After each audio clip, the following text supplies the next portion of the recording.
नमस्कार, D news 24 news में आपका स्वागत है। स्थानिक स्वराज्य संस्था के चुनाव शुरू है और कनाल में बड़ी जबरदस्त हलचल यहाँ पर पैदा हुई है। कांग्रेस से राजेश जी यादव ने शिवसेना में प्रवेश ले चुके हैं और शिवसेना में प्रवेश लेने के बाद में आज हम उनके साथ में यहाँ पर मौजूद हैं। जानेंगे क्या कारण था कांग्रेस से शिवसेना में आने का। क्या कहेंगे सर? मैं तो शिवसेना में आपको बता रहा हूँ कि आने का कारण मेरा सिर्फ यही है कि हम लोग इस गांव को 5 साल आगे लाना चाहते हैं, पीछे नहीं।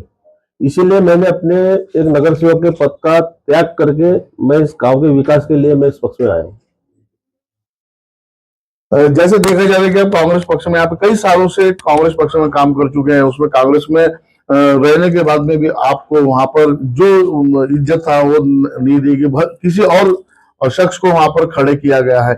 लेकिन इस आपके ऊपर में कई बीन बुड़ों के आरोप उन्होंने मंत्रियों से ऐसा, मंत्रियों से वैसा साठगांठ करके आपने प्रवेश किया करके, ऐसा कुछ क्या कहेंगे? देखिए कैसा है कि मुझे कनाल की जनता को बताने की जरूरत नहीं है। इसके पहले भी जो उनके साथ में जो उद्योग मंत्री मोहिते साहब जो थे, जो उनके साथ में जो उनके विश्वास पे उनके साथ में काम करते थे और जो उनके कहने से ही मोहिते साहब यहाँ काम करते थे, आज उस लोगों ने मोहिते जैसे आदमी का नाम और निशान मिटा दिया है।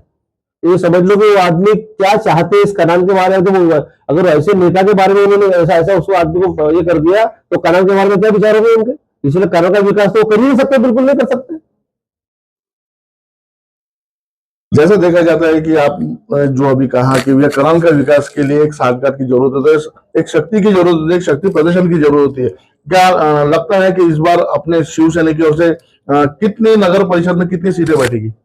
मैं इसी गांव में रहता हूँ, इसी गांव में घूमता हूँ, इसी गांव में पैदा हुआ हूँ और मैं आज इलेक्शन के माध्यम से भी सारी मैं मोहल्ले में सारे बस्ती में घूम रहा हूँ और मुझे लगा कि भाई यही पार्टी भी चुन के आ रही है तो मुझे उसी का साथ क्यों नहीं पकड़ना चाहिए जिस पार्टी का चुन के आ रही है। और जो विकास के मुद्दों को लेकर आज उनके पास मंत्री है, आज मंत्री महोदय ने वादा किया है कि मैं कनाल को सिर्फ आप म्यूजियम बना के मुझे दो, आड़ा खड़ा नगर परिषद मुझे बना के दीजिएगा, मैं जितना पैसा लगता है उतना पैसा लगा देता हूँ। आज हमारे कनाल के अंदर में आठौड़ी बाजार की समस्या है, आज हमारे कनाल के अंदर में गुजरी बाजार की समस्या है, आज हमारे कनाल के अंदर में जो फुटपाथ पे जो लोग बैठे हैं जिनको पक्के जिसकी, आज कनाल के अंदर में जो शौचालय इसकी आवश्यकता है, बस स्टॉप की आवश्यकता है और सारे जो बड़े जो उद्योग जो काम है जो वो सब चीजों की आवश्यकता आज कनाल में है।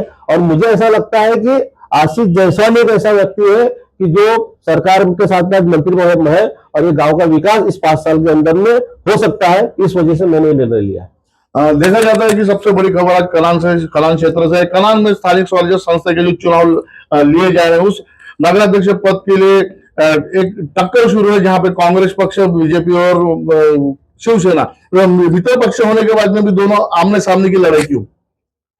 देखिए मित्र पक्ष होने के बाद में भी इनका ये जो पक्ष है जो शिवसेना सेना के अंदर में कोई भी इनका विरोध नहीं है।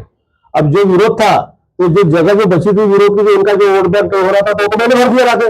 अब रह गए होंगे बीजेपी और उनका आपस में तो बटने वाले, इसीलिए कांग्रेस का कोई अस्तित्व खत्म है कनाल से। तो विषय में कांग्रेस मेरे ख्याल चौथे 5वें नंबर पर रहने वाली है, इसीलिए सेना का ही कैंडिडेट चुन के आने वाला है, इसके में कोई प्रॉब्लम नहीं। जैसे देखा जाता है कि कांग्रेस को बहुत बड़ा धक्का कनाल क्षेत्र में लगा हुआ है। राजेश जी यादव ने शिवसेना में प्रवेश करके सैकड़ों कार्यकर्ताओं के साथ में अपने शिवसेना में प्रवेश लिया है।